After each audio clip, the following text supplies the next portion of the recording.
Hello! First of all, I'd like to say a big thank you to the 101 subscribers when I hit over Christmas. Thank you very much. Second of all, Merry Christmas to everybody. Hope you had a good one. It's Boxing Day today, and I'm at the bottom of Headley Fell. I'm going to do something which I had promised to do in the summer. I've never got around to doing it until now.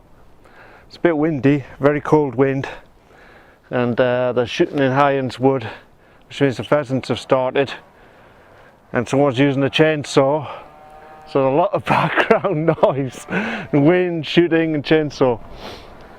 Okay, so those who watched my Halloween special, The Winter's Tale, Headley Fell behind me, it's where the Gliders Club is today. Now, that was where the Clark family used to winter. The Winters and Clarks were part of a fording gang, which nowadays you would probably call travellers or gypsies even. And they used to come to Headley Fell in order to winter. This is proving to be very busy for a Boxing Day. I don't think you stopped filming because of cars. I don't understand why people would take the cars here to do a walk. Why not just walk here and then do the walk? Never mind. As I was saying, another gust of wind. Headley Fell was where the Clark family used to winter, and it used to be common land, which means that all the pits that used to be here would have been quite profitable for the miners, because there would have been no landlords taking the profits from them. What they did for themselves. This all changed in 1801 when Sir Thomas Liddell had a bit of a spat with Sir John Eden, and Thomas Liddell came out on top, and he claimed all the common land in this area for himself. Took it over through an Act of Parliament in 1801, which is basically theft, really. So he kind of stole all the mines that were here, and probably by that time the mines weren't as profitable as they were when they first started, but they were profitable enough for him to sink a deep mine here at Headley Park Colliery, which would have been just in that field behind me there. Now, Thomas Liddell is quite a big major character in the history of Prudhoe, so this is where it really kind of kicked off, when he stole all this common land. Became quite wealthy after stealing the land, and became a Member of Parliament in 1804.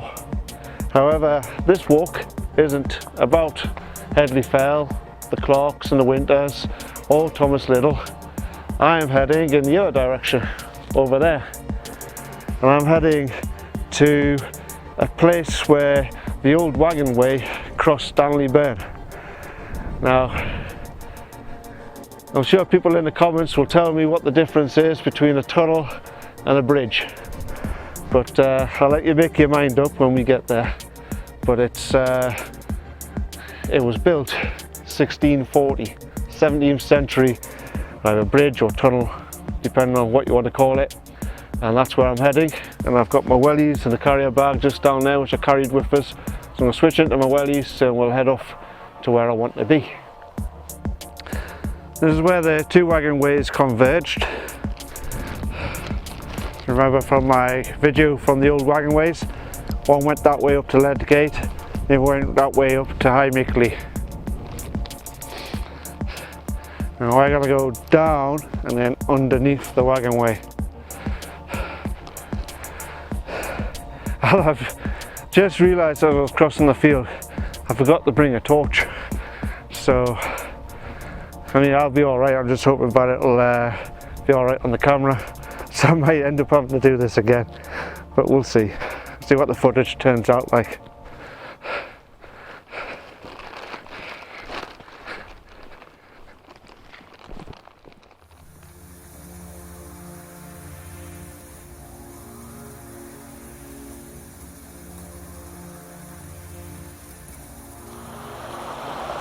There was a lot of rain came down last night, and my biggest fear was that the stream would be impassable. There's a lot more water here than there was the last time I came here, but I think it should be okay. Doesn't look as though it'll be over my wellies unless I went down into that pool down there. That looks deep, but through the bridge stroke tunnel it looks fine. But I'm going to change the batteries on the camera first because I don't want to have to walk through it and then find out I've got no batteries left. So I'll change that first.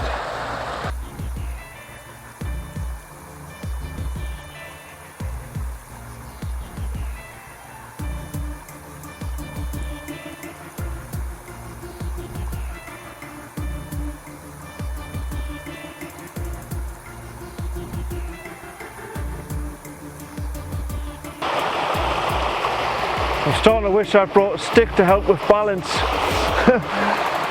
Now this bridge stroke tunnel was built in the 1600s. I remember rightly around about 1640ish. It lasted until about 1740 when the wagon way closed down above us. So it would have been an old wooden wagon way, and I'll put a link to when I walked the old wagon way track down below, and I'll put another one down for the winter's tale as well. So let's have a look for this 17th century bridge stroke tunnel. As I said, I don't know whether you would call it a bridge or a tunnel.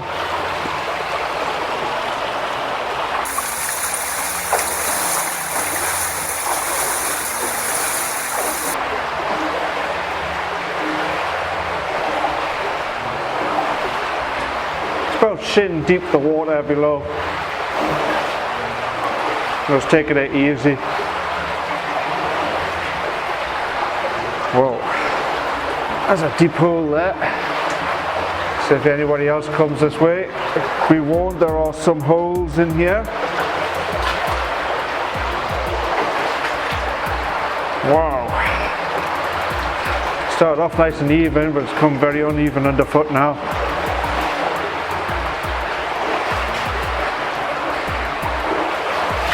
This is the Stanley Burn that's running through here.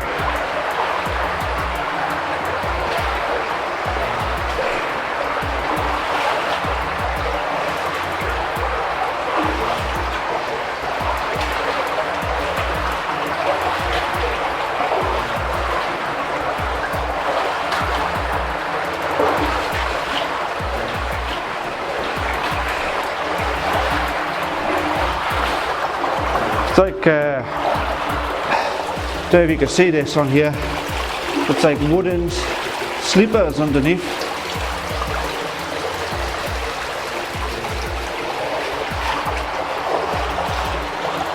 I thought it was stone, but it's not, it's wood.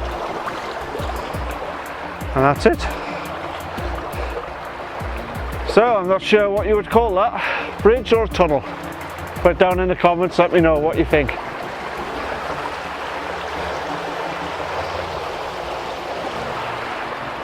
Now of course I've got to walk back through it. So I'll put the camera on me this time as I go back through. But, it's just a short little one, but I think it's long enough to be called a tunnel, personally. Let's go back through.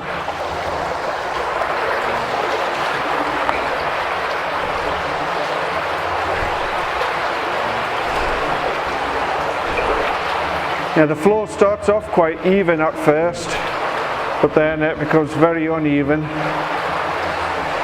quite quickly. So I'm kind of using the walls here to steady myself. Probably a good idea to bring a stick if anyone else wants to do this. Definitely need wellies for it though.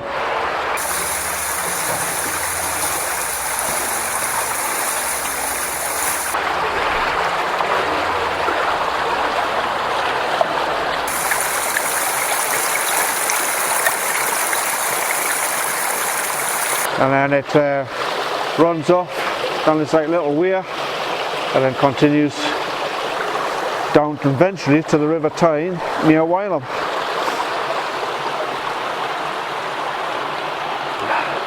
Probably easier to go up that bank than to cross there where I left my trainers.